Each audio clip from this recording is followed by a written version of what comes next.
morning, ma'am. My name is General Tapia Simbang. So, my question is, based what you have learned about instructional planning, what do you think are the most important components of instructional planning and why?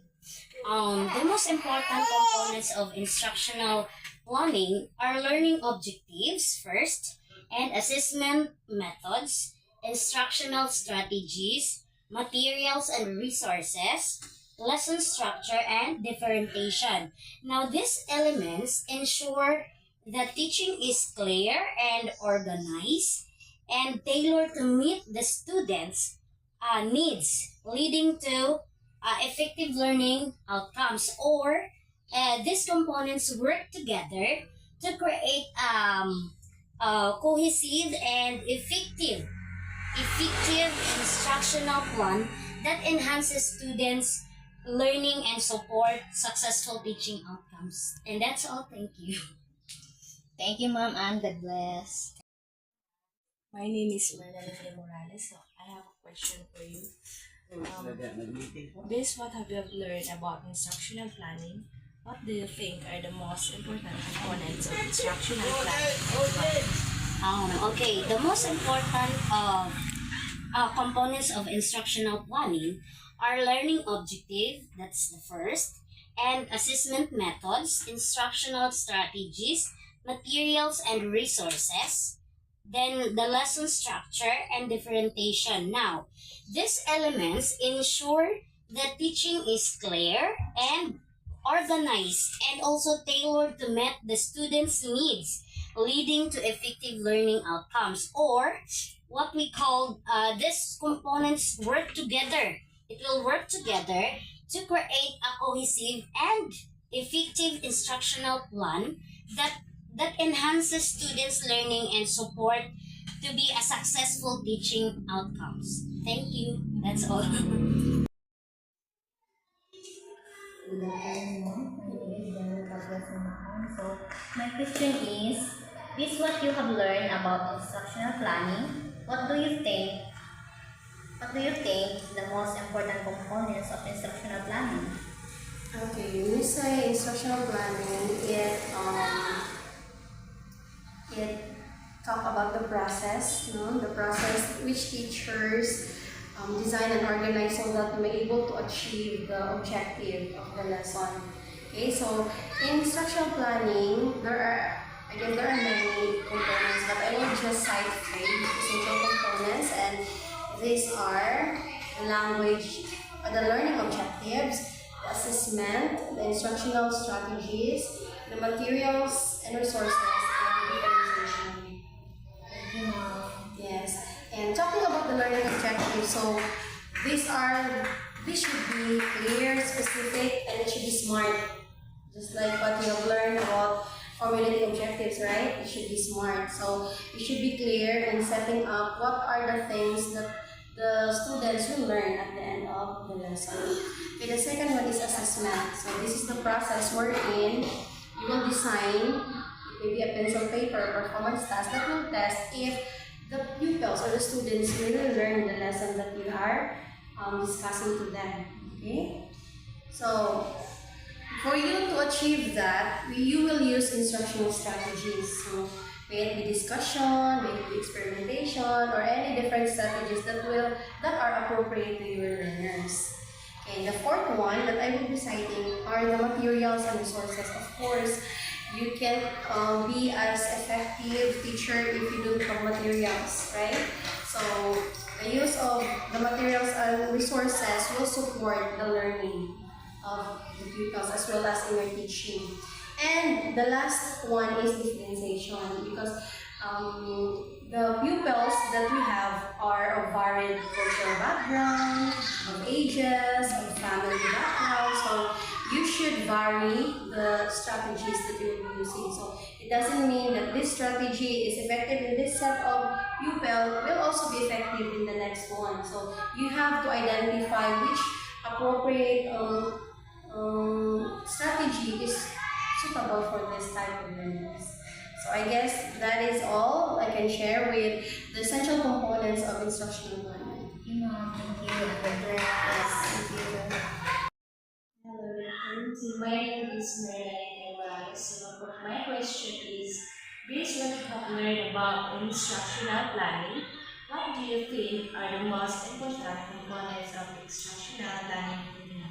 Okay, for me, the essential components of instructional planning are the learning objectives, the assessment, the instructional strategies, the materials and resources, and the differentiation of the strategies. Okay, let's have the first one, learning objective. So, in formulating learning objectives, the teacher should set clear objectives on what are the expectations, what are the things that to be expected from the pupils or the learners after the discussion. So it should be smart. When you say smart, it should be specific, measurable, attainable, result oriented, and time bound. So it should be in behavioral terms, of course, right? Okay, that is for the learning objectives. The next one is the assessment. So in assessing your pupils, you will be using different tools. Okay, this assessment is used so to validate or to test if your learners or your pupils really learn from the discussion that you have. Okay?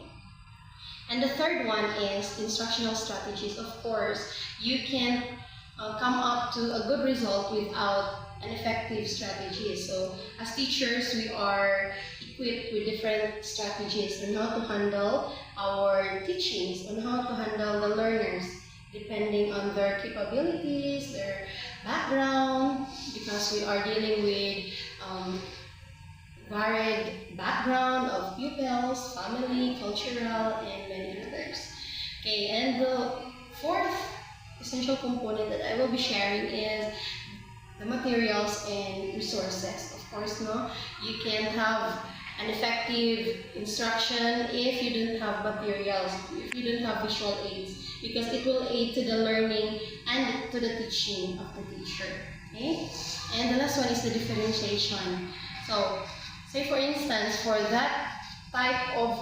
those type of learners, you use this strategy and you found it effective, then you may use that in that kind of pupils also. But if you encounter another set of pupils and you found out that the strategy that you're using with previous one is not effective, so that's the time that you will vary. You will differentiate the strategy that you will use to address the learning needs of your pupils.